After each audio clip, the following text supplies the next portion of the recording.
Hi, it's Nix here from Roast for a Farm, and I am going to be roasting a Springbok leg for dinner this evening.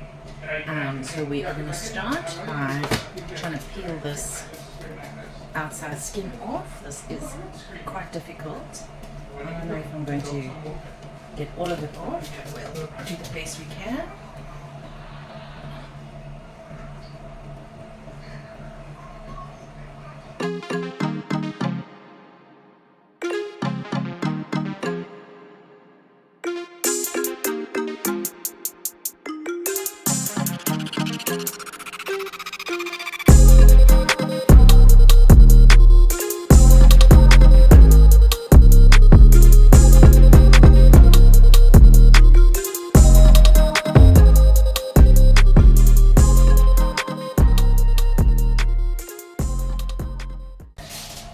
Now I'm going to stab holes in it.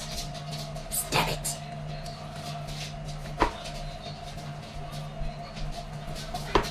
It's bad enough that it got shot randomly while frolicking.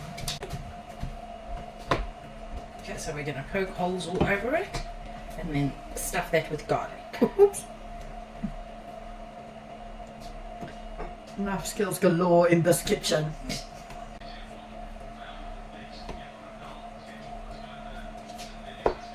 Why are you specifically showing people how to cook a venison leg? Because I figure if you're homesteading, at some point you're going to end up having venison, and venison can be a bit tricky to cook. It does tend to be fairly tough meat, and look, not everybody likes venison because a lot of people find it to be a little bit too gamey. But I suppose you eat what's available, especially if you sort of in a situation where you can't easily get hold of supplies. Oh, okay. Alright, so now what we're going to do is we're going to shove garlic into the holes. I would normally use garlic cloves, but I don't have any at the moment. Because Mandy didn't plant the garlic in time. So it's not ready yet. So I'm just going to have to go with garlic and hope for the best. So I will carry on doing that, and then once I've done this, What else are you sticking in the holes? Just the garlic? just garlic.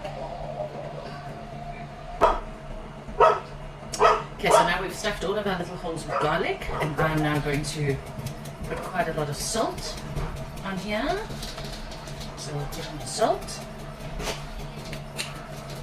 and the pepper.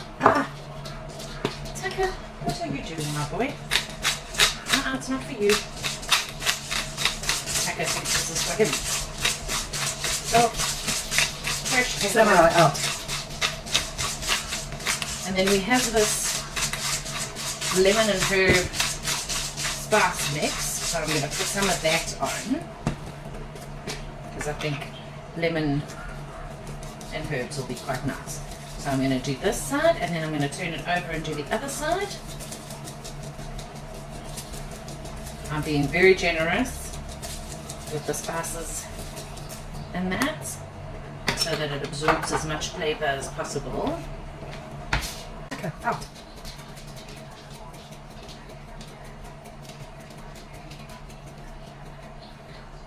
We have to chase Tucker out of the kitchen if we're working here, because he has been known to jump on the kitchen counter and steal himself a sneaky treats. So we have to be quite strict with him in the kitchen. I'll tell you what else we call him, but you can't swear on the air. But it rhymes with Tucker. Yes, well, we knew he was naughty when he was tiny. Alright. So we've got our salt and pepper and spices on here. So what I'm going to do now is I'm going to put this in my roasting tin. It's going to go into the oven on a low heat, so 160 degrees centigrade, and it's going to literally stay in the oven covered with foil for 3 hours, and then we are going to check on it. Do you know what gas milk that is? I have no idea. Probably about 3 hours. I have no idea. I guess about that mostly. We don't know about Fahrenheit because we live in Mexico. Okay, so this will be covered with foil and into the oven it will go. Okay, this has been in the oven for almost 3 hours now. So I'm just, oh, that's hot, opening it. We have a look. Ooh, I wish they could smell it. I'm just going to turn this over. Oops. I think we're almost there, but not quite. Oops. Oh, we're nearly there. I think another half hour, 45 minutes, and we'll be done. See how it's breaking apart there already.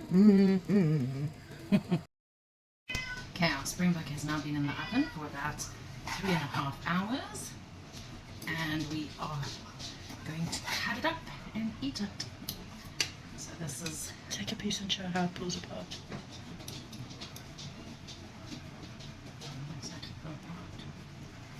so this is how it's come out. Springbok is not the most tender meat that ever was, which is why we cook it over a low heat for quite a long time. But you can see here, it does want to come off the bone relatively easily. So this should be nice and tasty.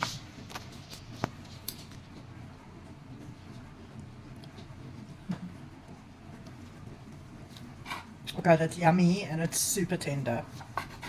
Is it tender? And it's not dry at all. You can taste the garlic and you can taste the herbs. I like that.